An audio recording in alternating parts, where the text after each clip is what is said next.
Hello there and happy Friday evening. This is the Friday findings, which we're going to call today winter storm preparations.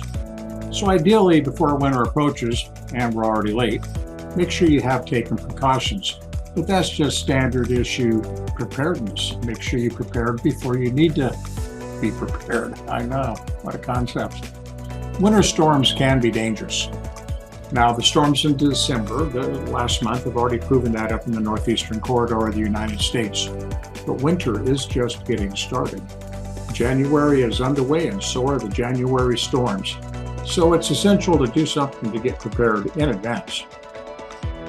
Ideally, of course, we look at warm clothing. That makes sense. Layers to help protect you and your loved ones from the cold and potential frostbite. Bad.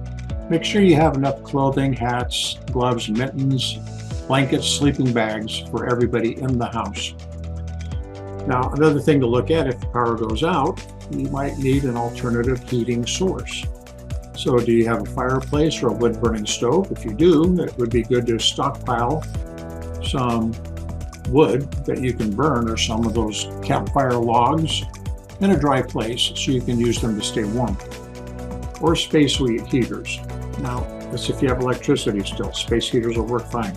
And here's a thing to keep in mind. One, you got fire going on, there's a fire hazard. Two, depending on what you're doing, you might be creating a carbon monoxide hazard. So you want to be prepared to vent the interior of the house to get any carbon monoxide out and the fresh air in. And it's quite possible that having carbon monoxide detectors up in the ceiling, up into the doorways, would be beneficial for you. So a couple things to keep in mind. When the power goes out, everything gets shut down. So ideally, you want to keep water and non-perishable food on hand. That's just standard issue prepping for getting your 72-hour plan together. Now, a lot of people don't know this, but non-perishable food, or what we call canned food, yeah, that's right, it's already cooked. You don't have to recook it. When you think you're cooking that soup or that bowl of chili, you're really just eating the back up. It's already cooked, so you can open that can up and eat it right out of the can if you're hungry enough to do so. So there's things to keep in mind. Everybody should have a flashlight if the power's out. It makes everybody feel good. They've got their own light. Battery-powered radios are good, so you can listen to what's going on in the community. And you want to make sure cell phones are charged, or you have backup chargers for the cell phones. Little power packs come in handy. Keep in mind, those power packs are going to wear out. After 2 or 3 charges, they're probably not going to be good anymore. So you want to be contingent with getting an ample amount of power packs, or having a way to recharge them, usually by solar battery packs. And finally, if you think you're going to be somewhere where it's going to be very cold and you need to get somewhere warm, identify where warm is. You have a family, a friend, or a loved one in a neighboring community that is not affected by the power outage, that could be a good place to go. Keep in mind, though, you really do want to stay off the roads as much as possible. If the storm is so bad that it knocked out power, it might really be so bad that driving around in it is not advisable.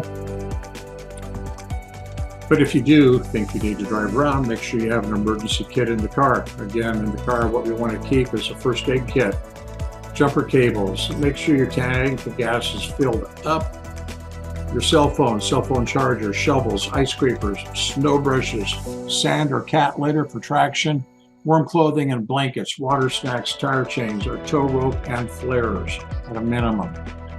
So there's a little link down here somewhere to go and look at some interesting stuff from the state of Ohio about having your car winterized and prepared for bad weather. It's a real good read.